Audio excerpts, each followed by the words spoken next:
बघण्यासाठी प्रबंधभूमी चॅनलला सबस्क्राइब करा व बेल आयकॉनवर क्लिक करा।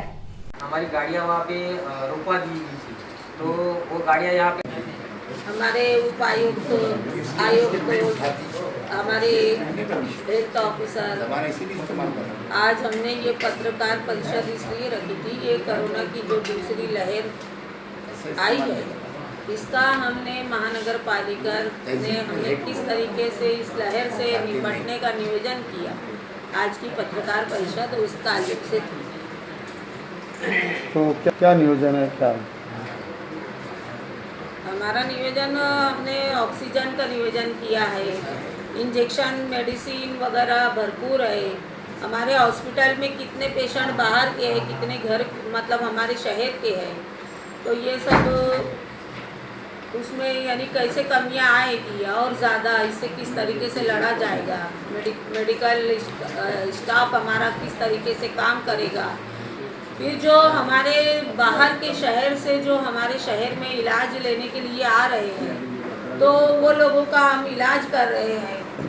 उसमें हमको प्राइवेट डॉक्टर्स जो हमारे महानगर पालिका के माध्यम से जो 35 हॉस्पिटल शुरू है, वो हॉस्पिटल के अलावा प्राइवेट में जो लोग बाहर से आकर इलाज करवा रहे हैं, वो लोगों के ऊपर भी हमने कुछ लोग नेम दिए हैं कि वो लोगों का बिल भी जो है तो वो लोग कम से कम ले। ऐसा सब जितना भी निवेदन हम कर सकते थे महानगर पालिका के माध्यम से हमने बहुत अच्छे ढंग से किया है। और मैं आप लोगों को यकीन दिलाना चाहती हूँ कि जिस तरीके से पिछले बरस हमने इस कोरोना महामारी से हमने जंग जीती थी, इस मर्तबा भी हम इस महामारी की जंग बहुत जल्दी जीतने वाले हैं। बस आवाम से गुजारिश है कि आप लोग सहयोग करें और आप लोग साथ दें, बिना मास्क के बाहर ना निकले, बिना काम के बाहर ना निकले, गर्दी में ना जाए। छोटी बड़ी बीमारी अगर कुछ ऐसा महसूस होता है तो फौरन अपने डॉक्टर से चेकअप करवाएं। देखिए कोरोना की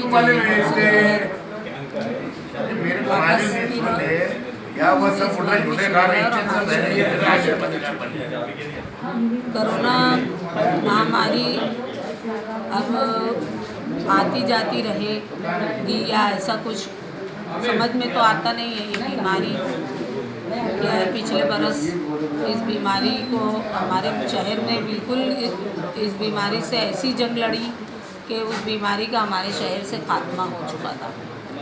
लेकिन फिर बदकिस्मती से ये कोरोना महामारी वापस दूसरी लहर हमारे शहर में भी पहुंच चुकी है। अब इस बीमारी को देखते हुए हमने महानगर पालिका के माध्यम से यानी हमने ऐसा प्लान किया कि जो इस बीमारी में सबसे पहली बात तो ये कि ऑक्सीजन पेशेंट का ऑक्सीजन लेवल जो है वो कम होता है। और ऑक्सीजन के बीच में जिस तरीके से ऑक्सीजन के लिए हमको तकलीफ़ों का सामना करना पड़ा, ऐसे हमने हमारे शहर में हमारे महानगर पालिका के माध्यम से हमारे अधिकारियों ने गैस की ऑक्सीजन सिलेंडर की कमियां होने नहीं दी है ना। शहर में हमने औरंगाबाद है, नासिक है और भी दूसरे दीगर 4-5 शहरों से हमने ऑक्सीजन उपलब्ध की। अब हमने ऐसा प्लान किया कि क्यों ना ऑक्सीजन सिलेंडर हमें हमारे खुद के का ऑक्सीजन सिलेंडर हमारे महानगर पालिका के हमारे शहर को मिले। उसके लिए हम एक मिनी प्लांट, ऑक्सीजन प्लांट एक मिनी यहाँ पर शुरू करने की हम तैयारी कर रहे हैं और ये तैयारी हम मुकम्मल करेंगे और एक मिनी ऑक्सीजन प्लांट हमारा अपना खुद का होगा, ताकि आगे भी अगर मुस्तकबिल में कभी ये ऐसी कोई बीमारी हमारे शहर में आती है तो हमें बाहर से मंगाने की ज़रूरत ना पड़े, हमारा अपना खुद का प्लान। नमस्ते। जी आता सेकंड इयर वालेली आहे, त्या अनुषंगाने मालेगाव महापालिकेने विविध प्रकारच्या उपाययोजना केलेल्या आहेत। त्याच्यामध्ये प्रामुख्याने वारून तयार केलेली पूर्ववास्य इथं 6 कर्मचारी 24 तास असतात। एक महसूलचा असतो, एक महापालिकेचा असतो, एक पोलिसांचा असतो। त्याच्यानंतर मालेगाव महापालिकेने स्मार्ट मालेगाव.in नावाची एक वेबसाईट पण तयार केली त्याच्यावर सर्व आपल्या इस्पितळांची उपलब्ध बेड, ICUची बेड, व्हेंटिलेटरचे बेड याची सर्व माहिती त्यामध्ये असते. त्याच्यावर सर्वसामान्य माणसाला ते पाहून कळते की कोणत्या हॉस्पिटलमध्ये आपण स्वतःला ॲडमिट करून घेतलं पाहिजे. त्याच्यानंतर आत्ताच 2-1 दिवसापूर्वी आपण त्याच्यामध्ये आपल्या महापालिका क्षेत्रातले जे 4 HRCTC सेंटर्स आहेत तर त्यांनाही त्याच्यामध्ये लॉग इन ID पासवर्ड उपलब्ध करून दिलेला आहे आणि त्याच्यामध्ये ते स्वतःची माहिती त्याच्यामध्ये भरू शकणार आहे. त्याच्यामुळे आपल्याला रिअल टाईम डाटा त्याच्यामध्ये मिळणार आहे. त्याचप्रकारे आता आपण पॅथॉलॉजी लॅब्स वगैरे आहेत त्यांना पण त्याच्यामध्ये इंटिग्रेट कसं करता येतं ते पण आता आपण पाहणार आहोत, कारण बरेचसे कोरोना पेशंट हे त्यांच्याकडे पण जात असतात. त्याच्यानंतर मालेगाव महापालिकेने 8 ऑडिटच्या टीम तयार केलेल्या आहेत. ते प्रायव्हेट इस्पितळ आहेत त्यांच्यामध्ये बिलांच्या आपल्याकडे तक्रारी येत होत्या.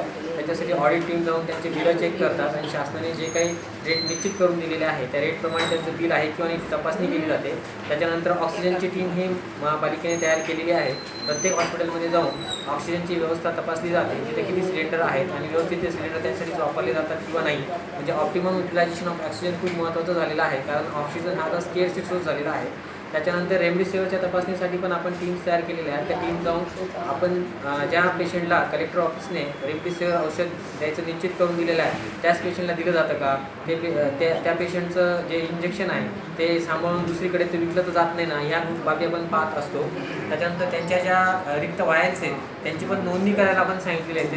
जेवढ्या त्यांना मिळाला तेवढ्या वायर्स त्यांच्याकडे उपलब्ध आहेत का, जेणेकरून त्याचा काळाबाजार होऊ नये.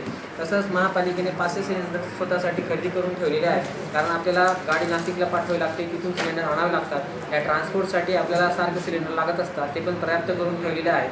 त्याच्यानंतर आवश्यक क्षमता महापालिकेने निर्माण करून ठेवलेली आहे. आज आपण अजून 100 बेड वाढवू शकतो, परंतु आज आपल्याला तेवढा पर्याप्त ऑक्सिजन नसल्यामुळे आपण ते वाढवू शकत नाही.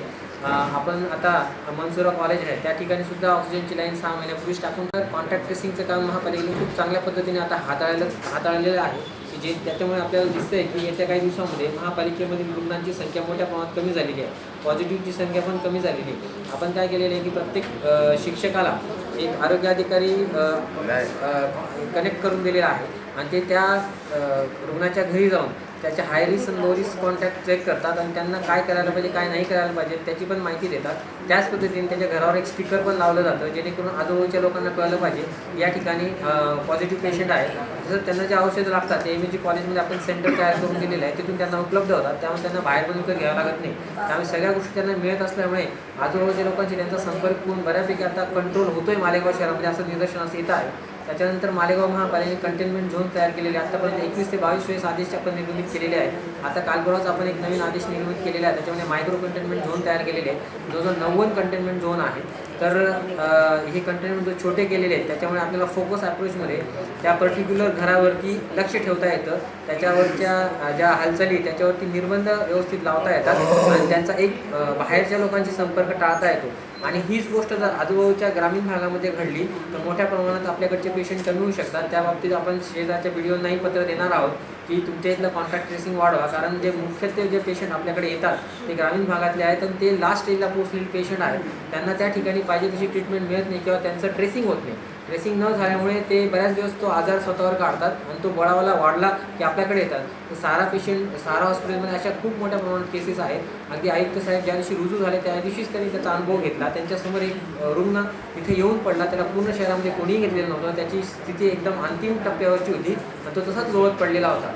अशा अनेक रुग्ण येतात आणि त्याच्यामुळे सारा हॉस्पिटलचा डेथ रेट पाहिला तर सर्वात जास्त सारा हॉस्पिटलमध्ये आतापर्यंत 120 पेशंटचा मृत्यू सारा हॉस्पिटलमध्ये झालेला आहे. तो याच्यामुळे नाही की आपण तिथे सेवा दिलेली नाही, आपण सेवा दिलेली आहे, परंतु अंतिम टप्प्यावरचे जे रुग्ण तिथे येतात आणि त्यांचे मृत्यू तिथं होतो हे आपण शासनालाही कळवलेलं आहे. त्याच पद्धतीने आपण रेमडेसिवीरची 5000ची ऑर्डर देऊन टाकलेली आहे, तो पण एक महत्त्वाचा प्रश्न आपण सॉल्व्ह केलेला आहे. आत्तापर्यंत मालेगाव महापालिकेने 12 कोटी मागच्या वर्षी खर्च केलेला होता, त्याच्यापैकी 7-8 कोटी स्वतः अदा केलेले आहेत. त्याच्यानंतर 4 ते 5 कोटी आपल्याला कलेक्टर ऑफिसने दिले होते आणि तसंच आपले नवीन आयुक्त महोदय तिथं जिल्हा प्रशासन अधिकारी असताना 2 कोटी रुपये DPDC मधून औषधांसाठी मंजूर करून दिलेले होते. त्याच्यामुळे पुढच्या 1.5 महिन्यांचा औषधांचा साठासुद्धा आपल्याकडे उपलब्ध आहे. तसंच व्हॅक्सिनेशनच्या बाबतीत पण आपण जवळजवळ 17 सेंटर तयार केलेले आहेत. तिथं सगळी कोल्ड स्टोरेजची व्यवस्था केलेली आहे. तिथं लाईट गेल्यानंतर फीडबॅक असावा म्हणून जनरेटरची पण व्यवस्था करून दिलेली आहे, कारण त्या ज्या वायर्स असतात त्या कमी टेम्परेचरला त्या स्टोअर करून ठेवाव्या लागतात, नाही तर त्यांची क्षमता कमी होऊन जाते. तर अशा प्रकारे एकूण मालेगाव महापालिकेने नियोजन केलेलं आहे. आणि स्वॅब सेंटर स्वतः महापालिकेने स्वतःच एका दातार एजन्सीबरोबर कॉन्टॅक्ट करून त्यांच्याकडे स्टॉक देण्याची व्यवस्था केली. मध्ये 6-7 दिवस ते बंद झालेल्या असल्यामुळे आपण त्या पुण्याहून करून घेतल्या, परंतु त्याच्यामध्ये कोणत्याही प्रकारचा खंड पडू दिलेला नाही आहे. तर एकंदरच अशा पद्धतीने मालेगाव महापालिकेने कोविडच्या व्यवस्थापनाची व्यवस्था केलेली आहे. साहेब, दोन प्रश्न असे आहे की कंटेनमेंट झोन जे आपण डिक्लेअर केले त्याची अंमलबजावणी खरोखर होते का? कागदावर कंटेनमेंट झोन आता कंटेनमेंट झोनची जी काही व्याख्या आहे, ज्याची काही नियमावली, ती नियमावलीचं पालन करतोय का? हो, त्याच्यामध्ये आपण बॅरिकेडिंग करतो, तिथं प्रतिबंधित क्षेत्र आहे म्हणून बॅनर लावतो. त्याच्यानंतर तिथं आपण कॉन्ट्रॅक्ट ट्रेसिंग करतो. थोडंसं पोलिसांची जी संख्या आहे त्यांच्याकडे कमी आहे, मी त्यांच्याशी बोललेलो आहे. परंतु जशी त्यांची संख्या वाढेल तर ते त्या ठिकाणी पोलिसिंग पण जरा ॲग्रेसिव्ह पद्धतीने करणार आहे. आणि एक महत्त्वाची गोष्ट आहे की पेरिमीटर कंट्रोल असतो. तर पेरिमीटर कंट्रोलला आपल्याला पाहिजे तेवढं आपल्याकडे वाहन उपलब्ध नसण्याची समस्या होते.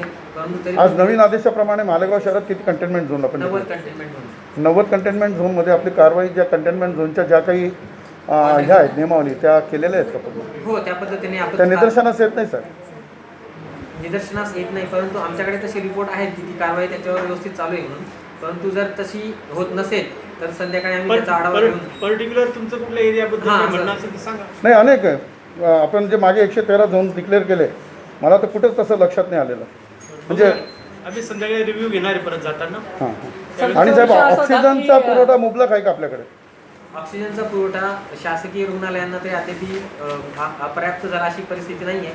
थोडा प्रायव्हेट सेक्टरला प्रॉब्लेम होतो, त्याच्यावर पण आपण काही व्यवस्था होईल का म्हणून आपण चाचपणी करतो आहोत. ताज्या व महत्त्वाच्या बातम्या बघण्यासाठी प्ले स्टोअरवर जा, प्रबलभूमी ॲप डाउनलोड करा व या धावपळीच्या जीवनात अपडेट राहा.